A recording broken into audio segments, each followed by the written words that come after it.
Okay, welcome, Richard Hill. Welcome, Bernhard Trenkle. We're talking English. Thank you very much.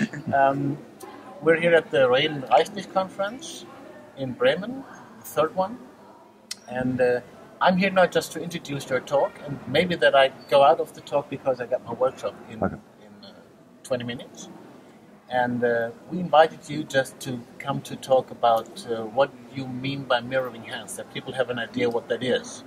Yes. So it's not, as we had before, just saying the bathroom to say hello. It's something else. Yes, very true. And it's interesting, the title. And hello, Bernhard, thank you so much for being here. The title is, to some degree, odd, mirroring hands, but it's because it grew over a long period of time between Ericsson and Rossi, and because the hands were always used. I mean, we used to use the hands like this, and say, at Mesmer, going back to there, with the magnetism. Do you feel the magnetic pull between the hands?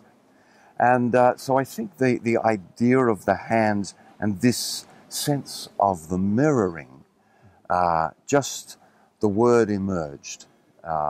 So we would talk about the mirroring, but then Ernie realized that we have the differentiation, the distance. So we have the something here, and in the mirror is the reflection. So is the other part, more like Alice in Wonderland reflection. You know, the Alice on the other side of the looking glass. In which way? I think there are different ways how to use it therapeutically. And Rossi have worked a lot in this, and I remember a lot of German colleagues using a part of this Rossi techniques from the time when he was teaching in Germany. So maybe you can explain some of the techniques or 2-3 examples what you can do with the hands during hypnotic work. Well, the most beautiful part of mirroring hands, and why Ernst, as someone told me yesterday, they began with this. He began saying this is a fail-safe therapeutic technique, because he was finding that the hand levitation didn't work all the time, and the idiomotor responses didn't work, but trance didn't work all the time. And I think, as Ernie and I have been developing together in the last 10 years or so, is that the state of hypnosis, the hypnotic trance, make less fuss of it. It's natural. And if you focus your attention and you take a sense of, this focus of attention, it puts you into a state that begins to be hypnotic, what Ericsson called the general waking trance, just that general state, which is the same that happens when you're at a movie or when you are sitting with someone you love, or even when you're having a deep conversation with Bernhard Trenkle. Yeah. And so the idea in becoming focused to the hypnosis is just to focus on the hands. And what is the biology we discover is, of course, the hands occupy a very large area of real estate in the brain. The hands and the lips. So maybe we could do mirroring lips, but that would be very difficult. So we do hands. And the hands enable, by that focus and looking, you will find yourself eventually feeling those hands being quite big, quite extensive. And this is just a natural aspect of neurobiology. And of course, as soon as your hands start to appear and feel unusually large, well, then this is delusion. This is the hypnotic illusion. So you know you're in a hypnotic state. And once that starts, then the processes occur automatically. The therapist doesn't have to do anything to make it happen. And if you say, I wonder then, so what you want to move is from focus to imagination, to curiosity. I wonder if one hand feels a little heavier or a little colder. And in that wondering, people almost everybody, and sometimes it doesn't work, you just put it away and do something else. But people will go, oh, my hand twitched.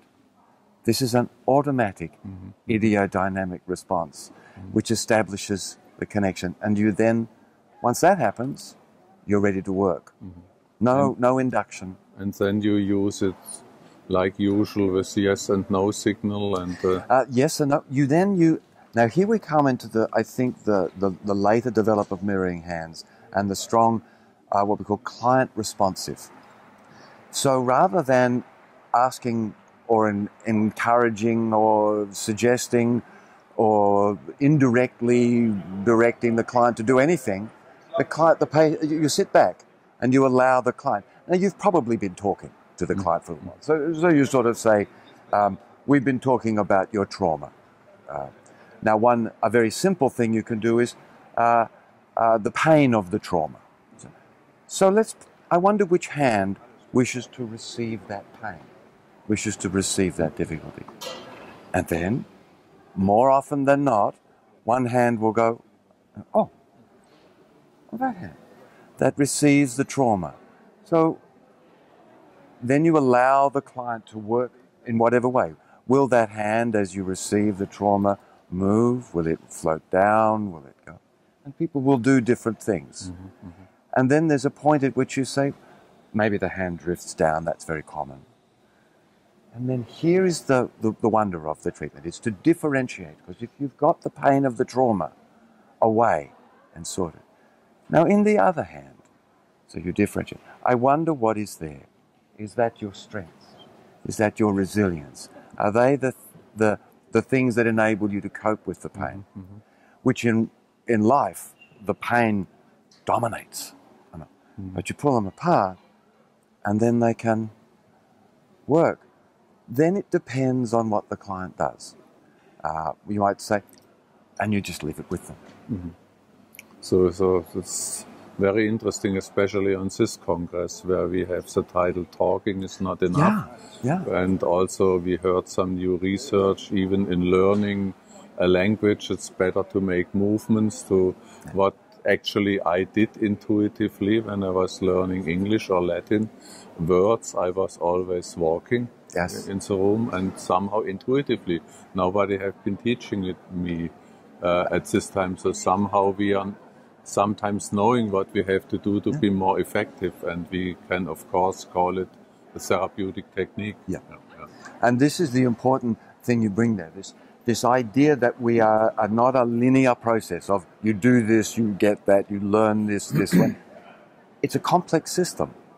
And the whole system is related and affects.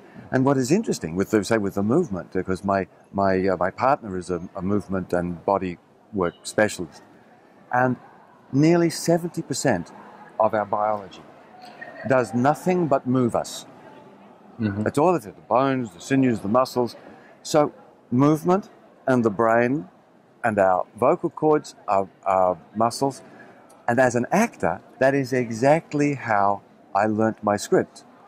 I learnt when I walk here, I would say that, and I would say, people would say, oh, what was that line? I'd have to get up and move. And I go, oh, this is the line. So exactly the same as the way you learned English. Okay. Do you also use it, your clients later use it for self-treatment in their own life when they learned it? And that's what's beautiful. I mean, we do it, and Ernie hasn't been teaching that so much over time because we've been building. But in the last 4 or 5 years, particularly, this idea of it is a personal treatment. Now we say there's a few things that happen that without using the hands, the inner self will do this work. Maybe the ultradian rhythm every hour and a half or so. There's a natural pause when you're sitting, and this will happen implicitly. But also you can use it. It's wonderful for self-work. The first time I did it for self-therapy was for sleep. And I lay in bed. I focused on my hands. They began to get very big. I thought, oh, yes, I'm in some kind of trance state. Just in my mind, I'm under the covers. And I just said, everything that is stopping me sleep, go into this hand. And I could feel a sort of something flowing into the hand. And then I thought, and here is the wonderful thing too with mirroring hands, be responsive to the moment. What I wanted to do with this hand was close off the door, close the, so all those bad things have gone out. I wanted to close that. And I just said to myself, well, get rid of that. So I scrubbed my hand on the bed. Now, the first time I did that, I relaxed a little. Then I did it again, and I woke up later on with my hands like this. Then the next evening, I got in and I said, okay, all those things that are stopping me to sleep, the chatter, the thing, go into that hand. I woke up like this. So the body took over. The hands almost became unnecessary, which is interesting. Also teaching it to children? And children. It's wonderful for children. They're always going, I want this and I want that. I want this, I want that. And very often in therapy, when we're working, the client will begin it. I sometimes do the induction, focus on your hands. But mostly now, it just emerges. And clients will say, well, I can't handle this and I can't handle that. And I go, I notice you're with your hands. I wonder if you look at your hands, which is this and which is that? And you can slide. So eventually, it's like teaching jazz improvisation. You begin learning the theory, you begin learning the technique, then eventually you forget it and just play. One sentence. This hand wants to stay here in the talk, but the other hand has to go to my workshop. Please have again the talk, but I have to leave that now. I told before. Thank you to meet you, and I'm happy that we'll meet again in the future, I'm sure. I look forward to it. And a German mirroring hands. Wow, wouldn't that be exciting? Yeah, absolutely. It will come. Fingers crossed. Hands crossed. Yeah. Thank you so much. Thank you. Bye-bye. Okay. Yes, Ben. But I remember in an old Ericsson tape, I think Jeffrey Zeig has showed us, I'm not sure, Ericsson was making arm levitation, and somehow this patient wanted to have some distance, and he was making the arm in this way from the patient. And later in the process, after being in the process of induction, he was either manually or somehow suggesting that the hand was opening to receive the suggestions. Do you also, has Ernie and you also included such techniques like symbolizing rejection and in the interactional way? I love all that work, and I love the work that Jeff does, but and the understanding of using the evocation, which I think is wonderful. But quite often, more often than I think we appreciate, it's not necessary. Yeah. What you do is allow the client, in other words, not that it's not necessary, but the client will do it on their own. So, for example, we might put one part of the problem here and one part. I mean, there's a therapy that's been sort of, people take what's normal and make it a therapy, but called parts therapy. But it's fairly directive. They'll say put one part here, one part there, and then we bring them all together. Well, maybe the client doesn't want to bring them all together, so we're always very cautious. But you put one part here, one part there, and only we will say, and I wonder what those hands might want to say to each other or do. And then, wow, we had yesterday in the workshop, my wife took a video and I did a workshop with the mirroring hands. And there was a woman there who eyes were closed. She was quite, not a deep trance, but I think a light trance. But her hands were doing all kinds of things. But then the next to her was a gentleman who was raising it. It's wonderful to see. No direction from me at all. But one of my favorites is an old one where I had a woman and she was there, I think a medium level of trance. And her fingers were just twitching a little. So I was just paying attention and going, yes, wonderful. You are continuing this inner work. We just encourage the inner work. We sometimes invite people to share a word or two, but only if they want to. But at the end of the process, she said to me, "Oh, Richard, I'm so sorry. I was so worried I was going to hit a lamp or something because my hands were going all over the place." And I said, "Oh." I said, I'm wonderful that you had that experience. I just want to share with you that you just merely twitched, but that you felt your hands were doing this is wonderful. And I wonder what that teaches you. And then we talked about this. So you let a lot happening inside the clients, and you just somehow give little hints. Little encouragements, and then we respond. So I have a lovely client who, when I say, "Would you like to share a word or two, or perhaps continue this work privately?" And she will go, come out of, open her eyes, and then go straight back. So clearly she is saying, "Don't interrupt me. I am busy."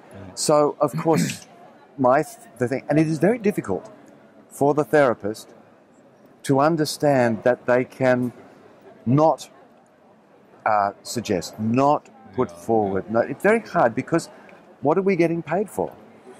Yeah, but we discussed this yesterday here. It's a question of personal style. It is. When I was seeing Jeff Zeig and Ernst Rossi, I was student when I saw them the first time, 1980. The styles have been so different. One was more active and working on his technique, and Ernst Rossi was just saying, "Yes, very good, yes, very good." And the client was making the process himself. Both was effective. And this, I think, I've been thinking about this so much. What is effective? And the essence of it is that any engagement between people will have some effect. Now, what you want is a therapeutic effect, because of course we know that if you're not careful, you can cause negative effects. You can, if for example, a client begins to internalize and re-experience their trauma, they can be very problematical, which is beautiful with the hands, because you just say, let's put that out to the hands. But the essence of it is, and I was trying to find a metaphor, and it's not the best metaphor, but it's not bad. We can have a house that's not quite right, that's not well, and renovate the kitchen. And then the house is pretty good, and it's quite nice, and you may be perfectly happy with that house with the renovated kitchen for the rest of your life. But I wonder if the house came down completely, and we were able to rebuild it with almost no effort, and we got a new kitchen, same living room, a better bedroom. We were able to redo the house completely. I think there's degrees of benefit. Yeah. And there are people who take away an emotion or relieve you of an emotion, and it's very effective. But what Ernie and I suggest is, if you leave it to the client to work with that emotion the way they need to work with it, that maybe you get a stronger effect. Yeah.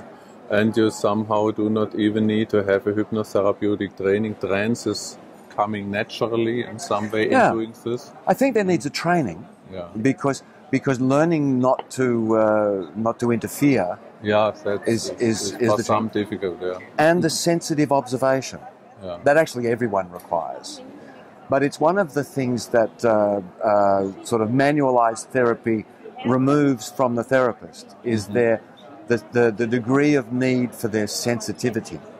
Because they just say, well, now do this, here's the homework, oh, look, you're doing well.